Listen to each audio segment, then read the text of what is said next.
خدا کی قسم ہم اس پیغمبر پر کبھی ایمان نہیں لا سکتے۔ پانچواں سبب، ایک بڑا سبب یہ تھا کہ قریش میں سخت بد اخلاقیاں پھیلی ہوئی تھی۔ بڑے بڑے ارباب اقتدار نہایت ذلیل بد اخلاقیوں کے مرتکب تھے۔ ابو لہب جو خاندان ہاشم میں سب سے زیادہ ممتاز تھے، اس نے حرم محترم کے خزانے سے غزال زری چرا کر بیچ ڈالا تھا۔ حرم میں ایک سونے کا ہرن مدت سے خزانے میں محفوظ تھا، ابو لہب نے چرا کر فروخت کر دیا۔ نبیوں میں رحمت لقب پانے والا، مرادیں غریبوں کی برلانے والا، مصیبت میں غیروں کے کام آنے والا، وہ اپنے پرائے کا غم کھانے والا۔ قرآن مجید میں کھلم کھلا ان بدکاروں کی شان میں آیتیں نازل ہوتی تھی اور گو طریقہ بیان عام ہوتا تھا، لیکن لوگ جانتے تھے کہ روئے سخن یعنی مخاطب کون ہے، اور اس شخص کے کہنے میں نہ آنا جو بات بات میں قسم کھاتا ہے، آبرو باختہ ہے، خائن ہے، چغلیاں کھاتا ہے، لوگوں کو اچھے کاموں سے روکتا ہے، حد سے بڑھ گیا ہے، بد ہے، تنخو ہے، اور ان سب باتوں کے ساتھ جھوٹا نسب بناتا ہے اس لیے کہ وہ مالدار اور لڑکوں والا ہے۔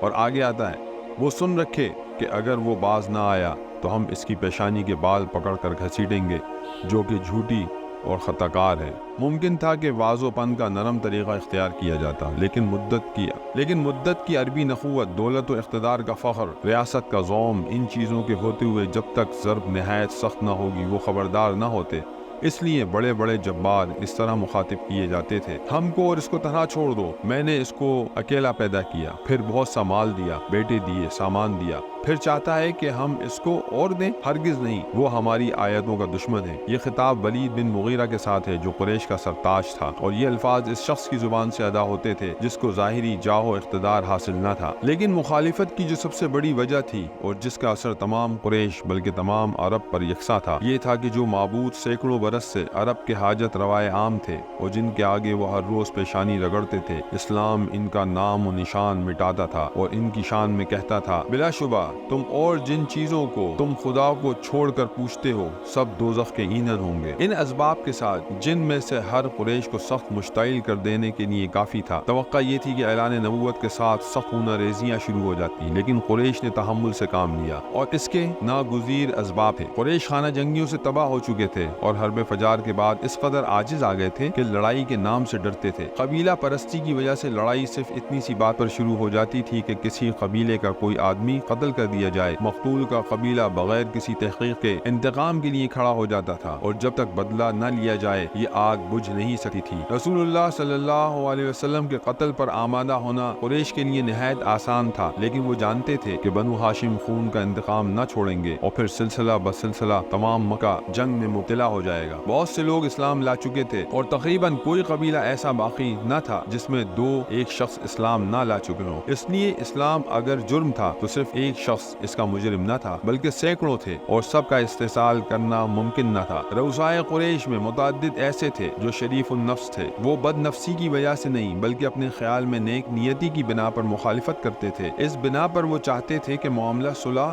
سے طے ہو جائے۔ غرض جب حضرت صلی اللہ علیہ وسلم نے اعلان نبوت کیا اور بت پرستی کی علانیہ مذمت شروع کی تو قریش کے چند معززوں نے ابو طالب سے آ کر شکایت کی۔ ابو طالب نے نرمی سے سمجھا کر رخصت کر دیا، لیکن چونکہ بنائے نزا قائم تھی، حضرت صلی اللہ علیہ وسلم ادائے فرض سے باز نہ آ سکتے تھے، اس لیے یہ سفارت دوبارہ ابو طالب کے پاس آئی۔ اس میں تمام رؤسائے قریش یعنی عتبہ بن ربیعہ، شیبہ، ابو سفیان، عاص بن ہشام، ابو جہل، ولید بن مغیرہ، عاص بن وائل وغیرہ شریک تھے۔ ان لوگوں نے ابو طالب سے کہا کہ تمہارا بھتیجا ہمارے معبودوں کی توہین کرتا ہے، ہمارے آباء و اجداد کو گمراہ کہتا ہے، ہم کو احمق ٹھہراتا ہے، اس لیے یا تو تم بیچ میں سے ہٹ جاؤ یا تم بھی میدان میں آؤ کہ ہم دونوں میں سے ایک کا فیصلہ ہو جائے۔ ابو طالب نے دیکھا کہ اب حالت نازک ہو گئی ہے، قریش اب تحمل نہیں کر سکتے اور میں تنہا قریش کا مقابلہ نہیں کر سکتا۔ حضرت صلی اللہ علیہ وسلم سے مختصر لفظوں میں کہا کہ اے جان میرے اوپر اتنا بار نہ ڈال کہ میں اٹھا نہ سکوں۔ رسول اللہ صلی اللہ علیہ وسلم کی ظاہری پشت و پناہ جو کچھ تھے ابو طالب تھے۔ حضرت صلی اللہ علیہ وسلم نے دیکھا کہ اب ان کے پائے ثبات میں بھی لغزش ہے، آپ نے آپ دیدہ ہو کر فرمایا، خدا کی قسم اگر یہ یہ لوگ میرے ایک ہاتھ میں سورج اور دوسرے میں چاند لا کر دے دیں تب بھی میں اپنے فرض سے باز نہ آؤں گا، خدا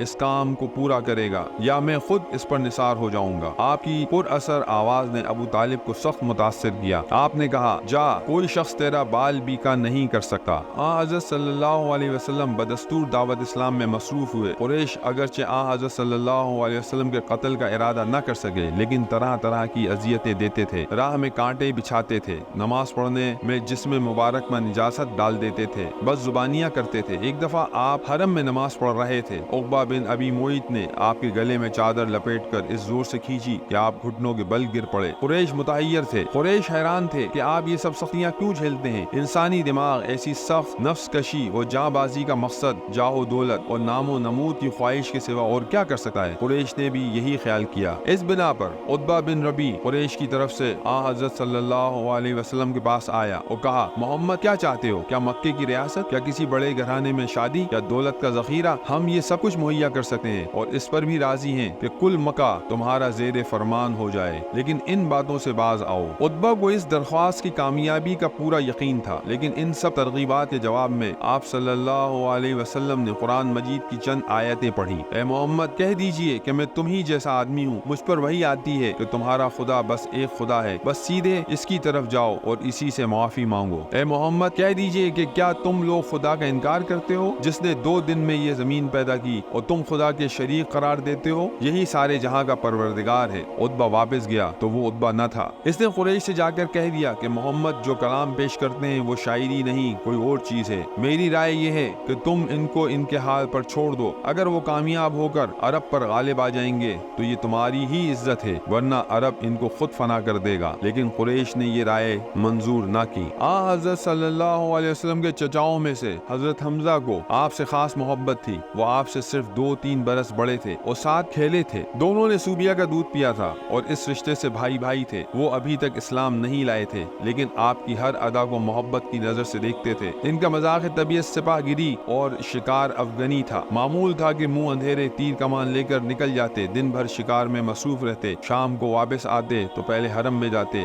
طواف کرتے۔ قریش کے رؤسا صحن حرم میں الگ الگ دربار جما کر بیٹھا کرتے تھے۔ حضرت حمزہ ان لوگوں سے سلام دعا کرتے، کبھی کبھی کسی کے پاس بیٹھ جاتے۔ اس طریقے سے سب سے یارانہ تھا اور سب لوگ ان کی قدر و منزلت کرتے تھے۔ حضرت صلی اللہ علیہ وسلم کے ساتھ مخالفین جس بےرحمی سے پیش آتے تھے بیگانوں سے بھی دیکھا نہ جا سکتا تھا۔ ایک دن ابو جہل نے آپ کے ساتھ نہایت سخت گستاخیاں کی۔ ایک کنیز دیکھ رہی تھی۔ حضرت حمزہ شکار سے آئے تو اس نے تمام ماجرا کہا۔ حضرت حمزہ غصے سے بےتاب ہو گئے، تیر و کمان ہاتھ میں لیے حرم میں آئے اور ابو جہل سے کہا، میں مسلمان ہو گیا ہوں۔ حضرت صلی اللہ علیہ وسلم کے جوش حمایت میں انہوں نے اسلام کا اظہار تو کر دیا لیکن گھر پر آئے تو متردد تھے کہ آبائی دین کو دفتن کیوں کر چھوڑ دوں۔ تمام دن سوچتے رہے، بالآخر غور و فکر کے بعد یہ فیصلہ کیا کہ دین حق یہی ہے۔ 2-4 روز کے بعد حضرت عمر بھی اسلام لائے۔ حضرت عمر کا 27واں سال تھا کہ آفتاب رسالت طلوع ہوا۔ حضرت عمر کے گھرانے میں زید کی وجہ سے توحید کی آواز نامانوس نہیں رہی تھی، چنانچہ سب سے پہلے زید کے بیٹے سعید ایمان لائے۔ حضرت سعید کا نکاح حضرت عمر کی بہن فاطمہ سے ہوا تھا۔ اس تعلق سے فاطمہ بھی مسلمان ہو گئیں۔ اسی خاندان میں ایک اور معزز شخص نعیم بن عبداللہ نے بھی اسلام قبول کر لیا تھا، لیکن حضرت عمر ابھی تک اسلام سے بیگانے تھے۔ ان کے کانوں میں جب یہ سزا پہنچی سخت برہم ہوئے، یہاں تک کہ قبیلے میں جو لوگ اسلام لا چکے تھے ان کے دشمن بن گئے۔ لبینہ ان کے خاندان کی کنیز تھی جس نے اسلام قبول کر لیا تھا۔ اس کو بے تحاشا مارتے ہوئے مارتے مارتے تھک جاتے تو کہتے کہ دم لے لوں تو پھر ماروں گا۔ لبینہ کے سوا اور جس پر قابو چلتا تھا زود و کوف سے دریغ نہیں کرتے تھے، لیکن اسلام کا نشہ ایسا تھا جس کو چڑھ جاتا تھا اترتا نہ تھا۔ ان تمام سختیوں پر ایک شخص کو بھی وہ اسلام سے بددل نہ کر سکے۔ آخر مجبور ہو کر نعوذ باللہ خود ذات نبوی کے قتل کا ارادہ کیا۔ تلوار کمر سے لگا کر سیدھے رسول اللہ صلی اللہ علیہ وسلم کی طرف چلے۔ راہ میں اتفاقاً نعیم بن عبداللہ مل گئے۔ ان کے تیور دیکھ کر پوچھا، خیر ہے؟ بولے کہ محمد کا فیصلہ کرنے جاتا ہوں۔ انہوں نے کہا، پہلے اپنے گھر کی خبر لو، خود تمہارے بہن اور بہنوئی اسلام لا چکے ہیں۔ فوراً پلٹے اور بہن کے ہاں پہنچے۔ وہ قرآن پڑھ رہی تھی۔ ان کی آہٹ پا کر چپ ہو گئیں اور قرآن کے اجزا چھپائے، لیکن آواز ان کے کانوں میں پڑ چکی تھی۔ بہن سے پوچھا، یہ کیا آواز تھی؟ بولی، کچھ نہیں۔ انہوں نے کہا، میں سن چکا ہوں، تم دونوں مرتد ہو گئے ہو۔ یہ کہہ کر بہنوئی سے دست و گریباں ہوئے اور جب ان کی بہن بچانے کو آئیں تو ان کی بھی خبر لی، یہاں تک کہ ان کا جسم لہو لہان ہو گیا، لیکن اسلام کی محبت اس سے بالاتر تھی۔ بولی کہ عمر جو بن آئے کرو، لیکن اسلام اب دل سے نکل نہیں سکتا۔ ان الفاظ نے حضرت عمر کے دل پر خاص اثر کیا۔ بہن کی طرف محبت کی نگاہ سے دیکھا، ان کے جسم سے خون جاری تھا۔ دیکھ کر اور بھی رقت ہوئی۔ فرمایا تم لوگ جو پڑھ رہے تھے مجھے بھی سناؤ۔ فاطمہ نے قرآن کے اجزاء سامنے لا کر رکھ دیے۔ دیکھا تو سورہ حدید کی الفاظ سے زمین اور آسمان میں جو کچھ ہے خدا کی تسبیح پڑھتا ہے اور خدا ہی غالب اور حکمت والا ہے۔ ایک ایک لفظ پر ان کا دل مروب ہوتا جاتا تھا، یہاں تک کہ جب اس آیت پر پہنچے خدا پر اور اس کے رسول پر ایمان لاؤ تو بے اختیار پکار اٹھے، اشہد ان لا الہ الا اللہ و اشہد ان محمد عبدہ و رسولہ، میں گواہی دیتا ہوں کہ اللہ کے سوا کوئی خدا نہیں اور یہ کہ محمد خدا کے پیغمبر ہیں۔ یہ وہ زمانہ تھا کہ رسول اللہ صلی اللہ علیہ وسلم حضرت ارقم کے مکان میں پناہ گزین تھے۔ حضرت عمر نے آستانہ مبارک پر پہنچ کر دستک دی، چونکہ تلوار ہاتھ میں تھی۔ صحابہ کو تردد ہوا، لیکن حضرت حمزہ نے کہا آنے دو، مخلصانہ آیا ہے تو بہتر ہے، ورنہ اس کی تلوار سے اس کا سر قلم کر دوں گا۔ حضرت عمر نے اندر قدم رکھا تو رسول اللہ صلی اللہ علیہ وسلم خود آگے بڑھے، ان کا دامن پکڑ کر فرمایا کیوں عمر، کس ارادے سے آیا ہے؟ نبوت کی پرجلال آواز نے ان کو کپکپا دیا۔ نہایت خضوع سے عرض کیا کہ ایمان لانے کے لیے آن صلی اللہ علیہ وسلم بے ساختہ اللہ اکبر پکار اٹھے اور ساتھ ہی تمام صحابہ نے مل کر اس زور سے اللہ اکبر کا نعرہ مارا کہ مکے کی تمام پہاڑیاں گونج اٹھی۔ حضرت عمر کے ایمان لانے سے اسلام کی تاریخ میں نیا دور پیدا کر دیا۔ اس وقت تک اگرچہ 40-50 آدمی اسلام لا چکے تھے، عرب کے مشہور بہادر حضرت حمزہ سید الشہداء نے بھی اسلام قبول کر لیا تھا، تاہم مسلمان اپنے فرائض مذہبی اعلانیہ نہیں ادا کر سکتے تھے اور کعبے میں نماز پڑھنا تو بالکل ناممکن تھا۔